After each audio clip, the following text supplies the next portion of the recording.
Welcome to the award-winning InWheelTime Car Talk Show.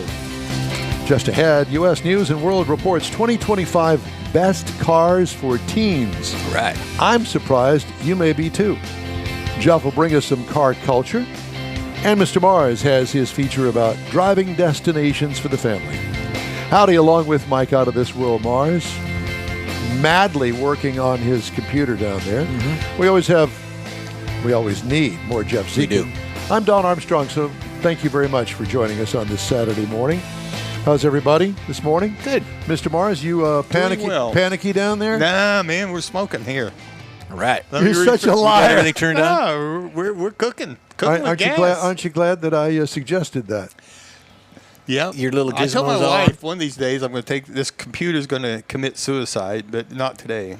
Good. I'm glad to hear that. And welcome to Candace Thackeray and all those friends of ours from All around the globe and all the ships at sea. We're glad that you could join us today. How's your week been? It's been great. It's been very busy. It's always busy for you. It's amazing to me. The man lives in Neaterville, Texas, and you would think that what a laid-back little community, cute, nice house, green lawn in the front. How could it be busy?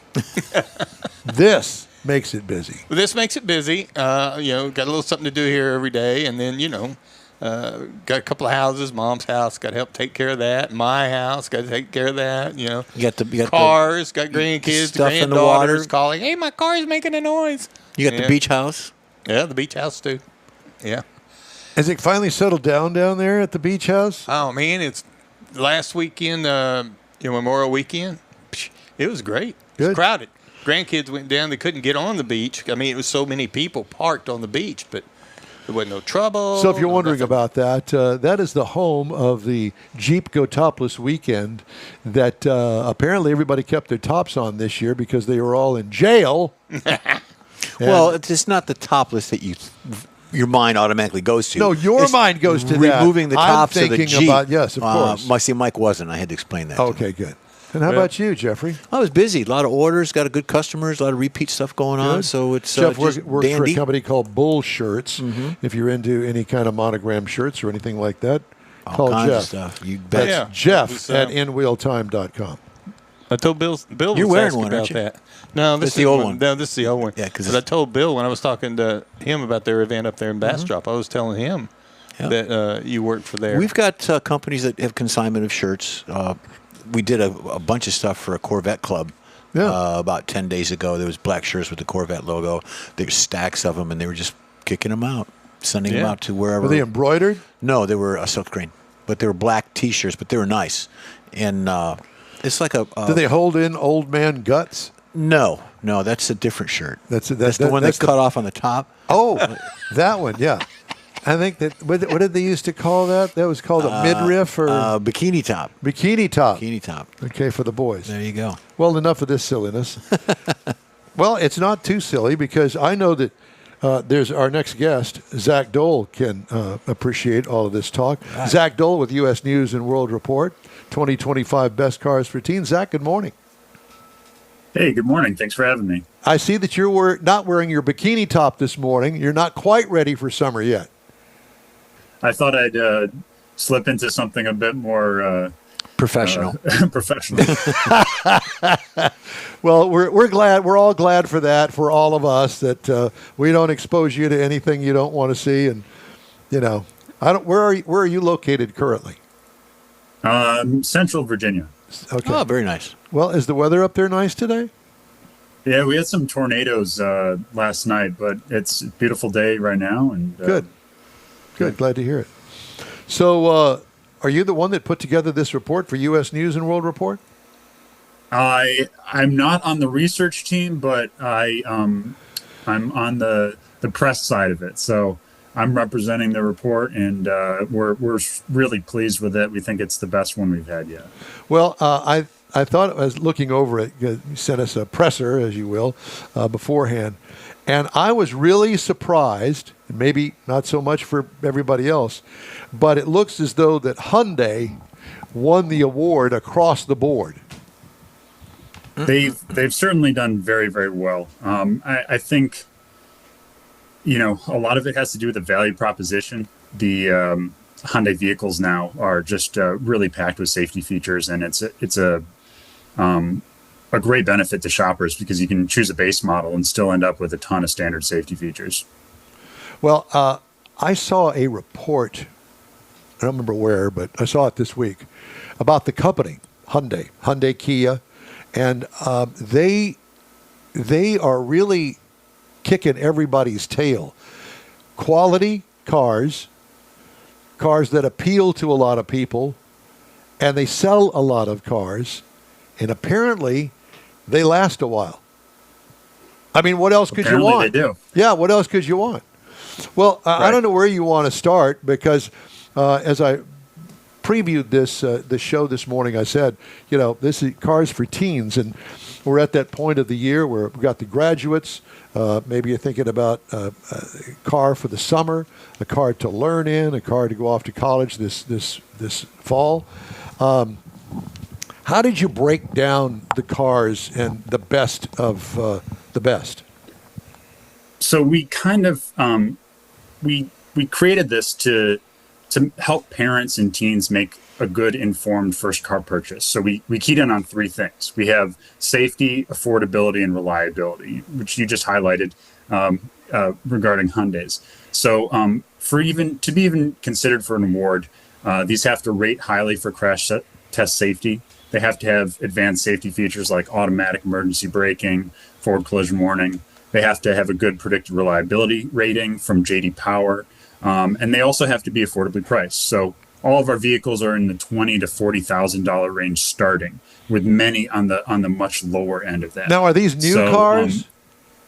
Yes, we have 8 new vehicles we want to highlight and 4 used. Okay. And in the new category for SUVs, we've got the Kia Soul, the Hyundai Tucson, the Hyundai Tucson Hybrid, and the Subaru Forester. And in the car category, the Toyota Corolla Hybrid, the Hyundai Elantra, the Honda Civic Hybrid, and the Toyota Camry. And you mentioned the factors that led you to this decision. How old are these cars in the used car field? So these are all 2025 models. Wow. If I could key in on a couple really important ones here, I'd say the Kia Soul starts at $20,000. I mean, you really don't find new vehicles for less than that nowadays. I mean, it's a really good value, a lot of standard safety features, great safety scores. For $20,000, I mean, I think that's a really great bet. Same for the Corolla Hybrid, around $24,000 starting.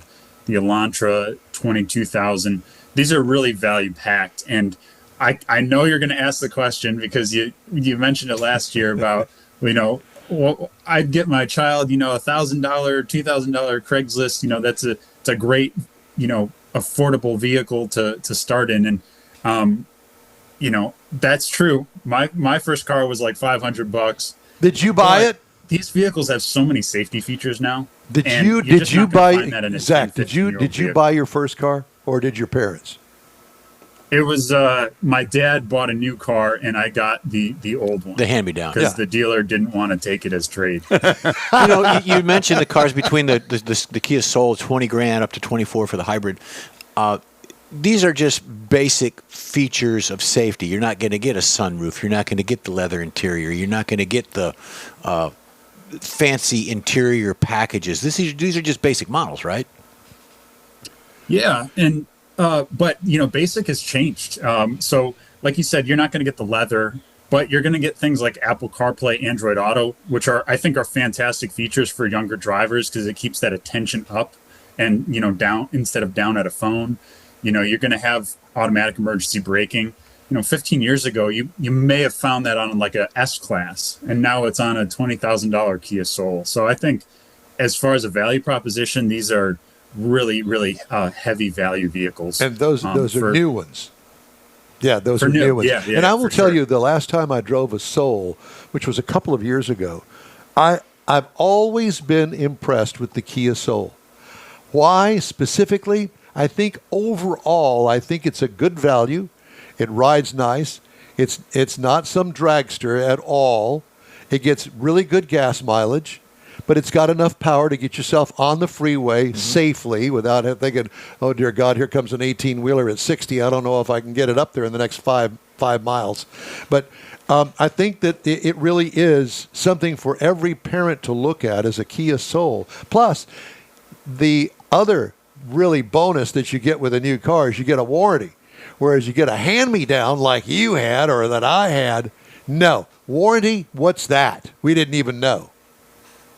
Yeah, and this wasn't part of our scoring or ranking at all, but with the rates nowadays on financing, getting a new car and being able to maybe secure a 0% or 2% or 1% or something like that, that's also a huge benefit because if you're going used and maybe financing that or having to pay cash, you're looking at like 5, 6, 7%. So you do spend a little bit more up front, but that new car financing is really nice, especially if you're trying to save money in the long run. Well, let's go down the list here for just a second and talk about some of the other new ones. You had Toyota Camry, best car for teens, $35,000 to $40,000. Okay, well, I don't know about you, but I don't know many parents that have that kind of cash to plunk out for a car that is going to get wrecked at one point or another.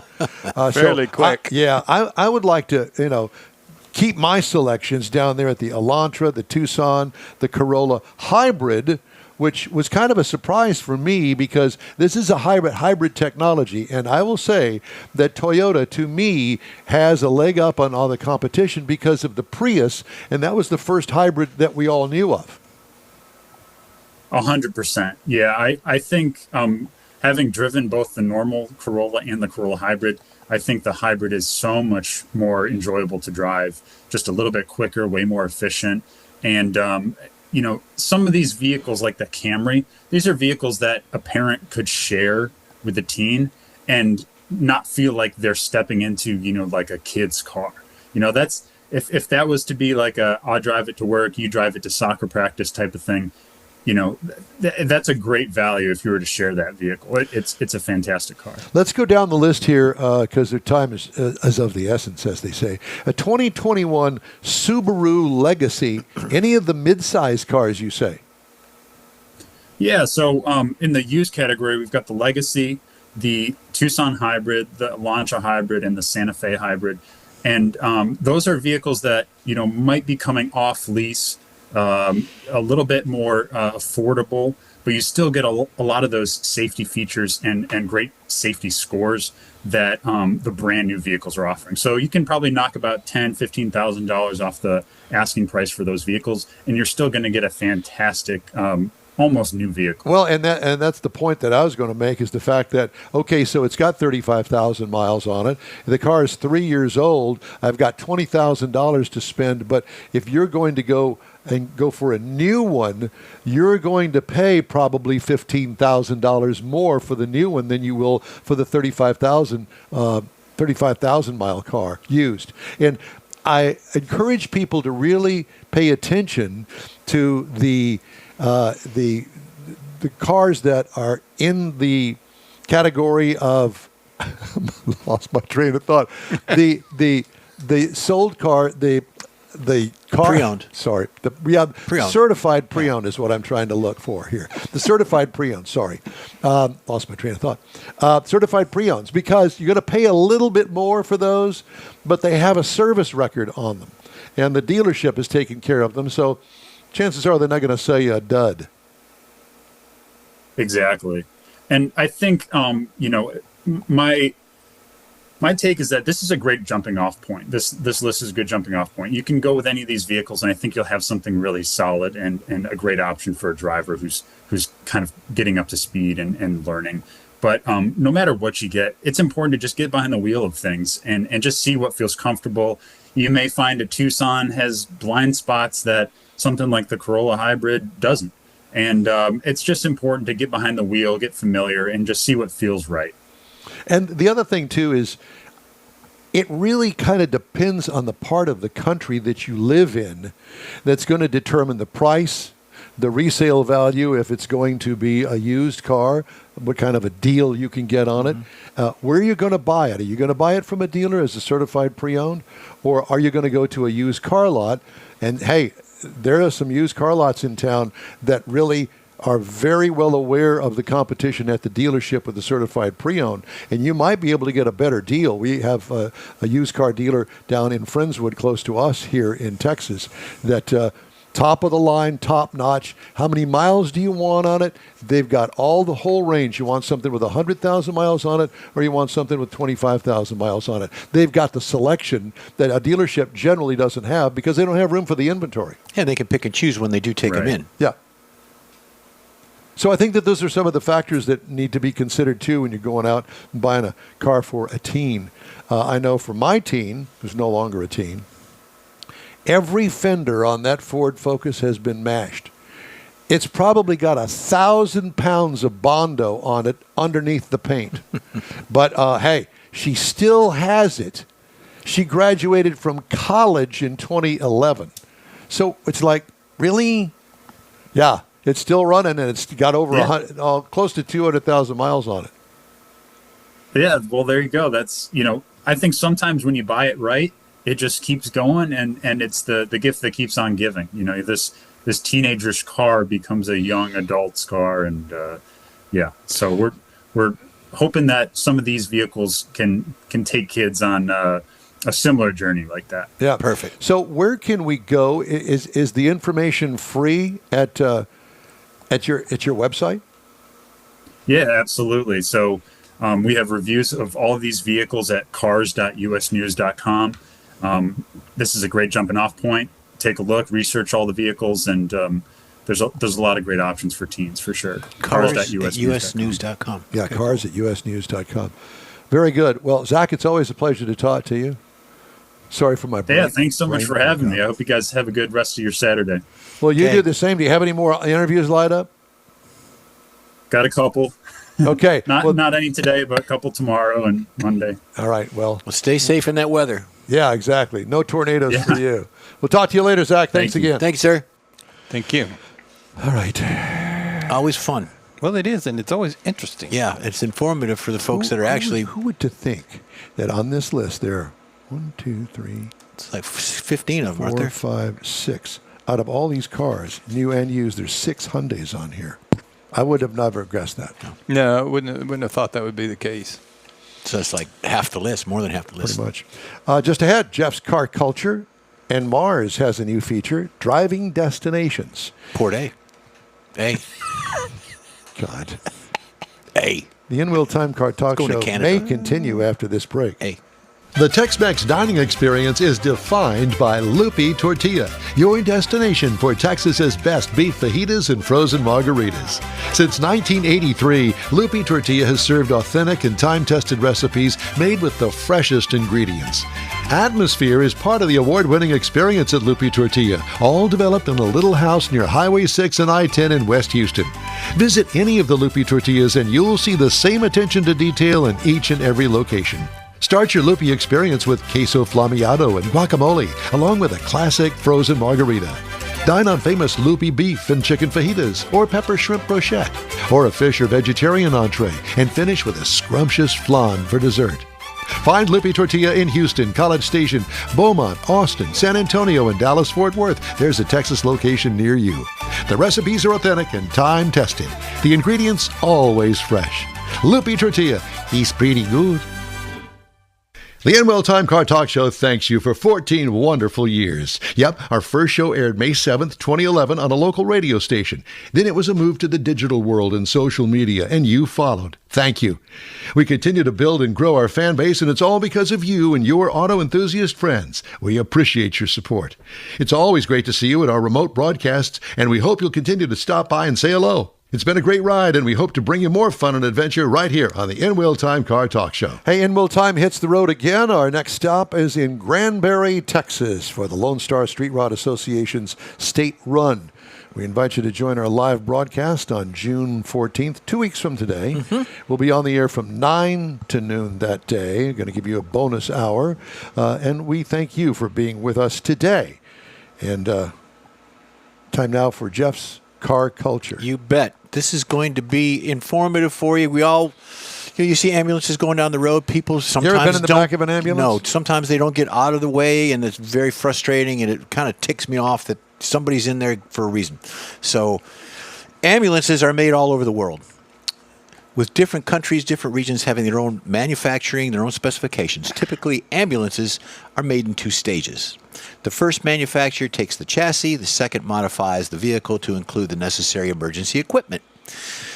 In the United States, ambulances are classified into 4 types, each with different specifications and purposes. Several companies manufacture ambulances in the U.S., including American Emergency Vehicles, Braun Industries, and Horton Ambulance, among others. Those are the primary ones in the U.S. There's several across the world.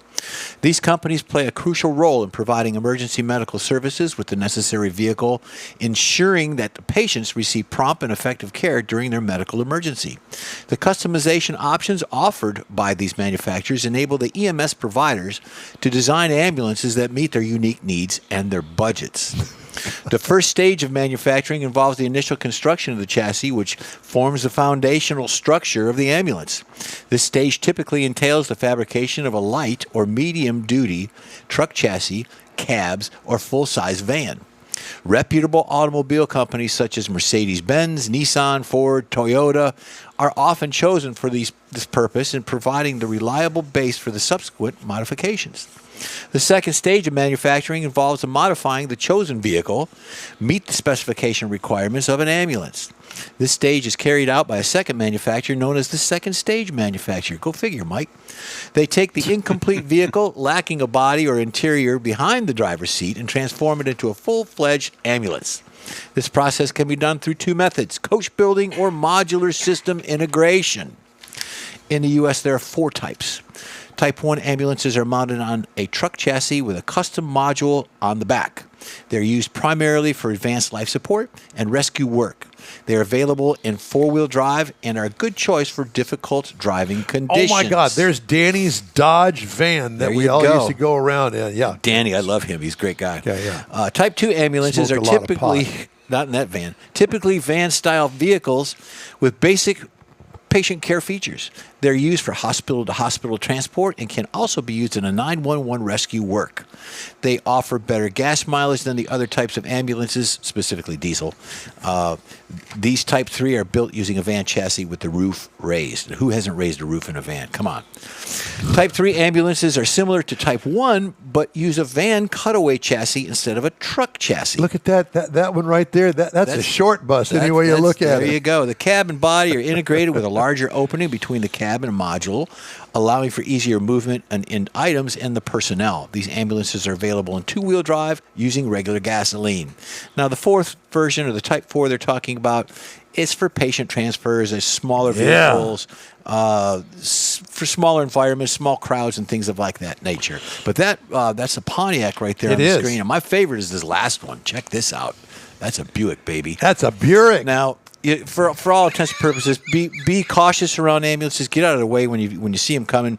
Leave your blood donation at the Red Cross and not on the highway. Very nice. Well, I have to tell you that back in my day, it was things like the Buick, the Pontiac, any kind of a station Cadillac. wagon. You bet. You know, the guy, the actual medic that's back there, of course, the patient's laying down. The medic's all hunched over because the roof is so low. Yep, exactly.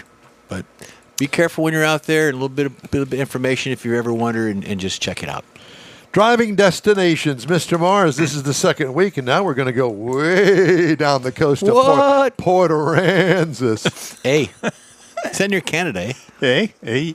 So I thought summertime, it's beginning of summertime, the kids are out of school, everybody wants to talk about going to the beach. Sometimes you don't want to go to a big town like Galveston or Corpus Christi, but you don't want to go to a little town like Surfside or something, so you might want to look at something like Port Aransas. Now, this is located on the Gulf of America. Now, let me ask you something. Pardon me for interrupting, but did you name it Port A, or is that their marketing thing? That's their marketing thing. It is Port A. Yeah. Port Armstrong. No, Could be. It's been like that for a long time. And first time I went down there, I picked up an assignment for a magazine to go down there to get some boats of marlin fishing. And I didn't know you could do marlin fishing out of Port A. I didn't know there were marlin in the Gulf of America. Well, they're not big like you see in Mexico on TV and stuff, but they have them and they use them. They're mini marlin. Mini marlins. So anyway, first thing you're going to notice and you're going to think about, of course, is the Port Aransas Beach. It's located actually on Mustang Island. It's 18 miles long. It is a drivable beach. It's another beach that you can actually drive your car on. You can rent golf carts. You can do Beach stuff. Beach stuff, yeah. They actually have a sand castle building contest on that beach down there because the way the sand is with the water and the moisture content is really good for building sand castles and doing things like that. Building a snow fort. That's right. So the other thing, if you're not really into the sand stuff and you're a birding person, you want to go to the Leonabelle Turnbell Birding Center in Port Aransas. This is a big location. It's on the Central Flyway, so you get to see a lot of different birds, including the rosette spoonbill, the black-bellied whistle duck, and the cinnamon teal. Hey, you know what? Do you know what kind of bird this is? You just shot the bird. I've seen that bird before. Yeah, the back of a car. Yeah, and they got like a 1,250 foot long boardwalk. Oh, boy. That you can see alligators along with other different wildlife. Nice. Now, you can also go to Fisherman's Wharf. Now, this is, of course, a place where they have a lot of boats that go out deep sea fishing. This is where I was talking about. I was surprised that you could actually go out marlin fishing. Not the big ones, but there is plenty of marlin. And you don't have to go out very far because of the continental shelf. Deep water is a lot closer here. Then you can go to the Port Aransas Museum in the middle of the day when it gets good and hot. And this is housed in a 1900s kit house. Wow. Now, it's got lots of Is that history. the kit from Sears? It didn't say which Not church it's from. 1900. Yeah. But, it's got a lot of history about maritime history, sport fishing, local culture. And they actually have a fourth-order Fresnel lens from the Lydia Ann Lighthouse. That's a pretty big deal about it being that kind of from original lighthouses. Now, if you really want to go do something out on the outside, you can go kayaking and paddleboarding. You can launch from the Lighthouse Lakes Paddling Trail. Now, this is Texas' first designated paddling trail. You can also go walking around and do this thing, but it's about 6.8 miles that you can cover in this area. And they also have a windsurfing contest down here. Then you can also go over to Mustang Island State Park. And 3,950 acres, 5 miles of coastline. Really a nice place to go. I went there once to shoot some pictures of a truck, and it was a beautiful place. Then for playtime for the little ones, Roberts Point Park. Now, this is in Port Aransas area, 50-acre waterfront park, and it's got playgrounds, it's got fountains, it's got all kinds of things that little kids can do. So this is a really place if you want to go out and get out, and you want about, and you want to be in a town smaller than Galveston Corpus. or Corpus. Then this could be a good choice Because it's you. right across the way from Corpus. Yeah, it's about 30 miles. And you go over to the island through Aransas Pass. Mm-hmm. There's a know- causeway. I didn't know any of And that. then the other end of it, coming in from Houston, which is about 3.5, 4 hours away, there's a ferry. You get to ride the little. It's smaller than the Galveston ferry. It's only about 20 cars. Nice. Well, that's an interesting It thing. fits. Yeah, it's a back good- in the day, that's what we did. We didn't have a whole lot of money, and we wanted to take the kids somewhere. We always went to San Antonio. It was a great place Yep. for us to take the kids. Here's an option, a beach option that's 3.5 hours away. Easy Right. drive. Easy drive. A nice coastal drive, too. Hey, the InWheelTime Car Talk Show will continue after these brief messages. You own a car you love. Well, why not let Gulf Coast Auto Shield protect it? Houstonian John Gray invites you to his state-of-the-art facility to introduce you to his specialist team of auto enthusiasts. We promise you'll be impressed. Whether you're looking to massage your original paint to a like-new appearance, apply a ceramic coating, install a paint protection film, nano-ceramic window tint, or new windshield protection called ExoShield, Gulf Coast Auto Shield is where Houston's car people go. Curbed your wheels? Instead of buying new, why not have them repaired? How about a professionally installed radar detector? Gulf Coast Auto Shield does that too. Get a peek inside the shop and look at the services offered by getting online and heading to gcautoshield.com. Better yet, stop by their facility at 11275 South Sam Houston Tollway, just south of the Southwest Freeway, and get a personal tour. Gulf Coast Auto Shield is your place to go for all things exterior. Call them today, 832-930-5655 or gcautoshield.com. The award-winning InWheelTime Car Talk Show now reaches 5.3 million folks each year. Check us out on InWheelTime.com, the Odyssey Radio app, YouTube, Facebook, and just about every other entertainment source out there, including our live broadcast every Saturday, 10 to noon Central Time. The InWheelTime Car Talk Show has informative automotive guest interviews, new car reviews, along with popular features including Jeff's Car Culture, the latest new cars, cruise-ins, and racing dates. It's InWheelTime.com. Join us.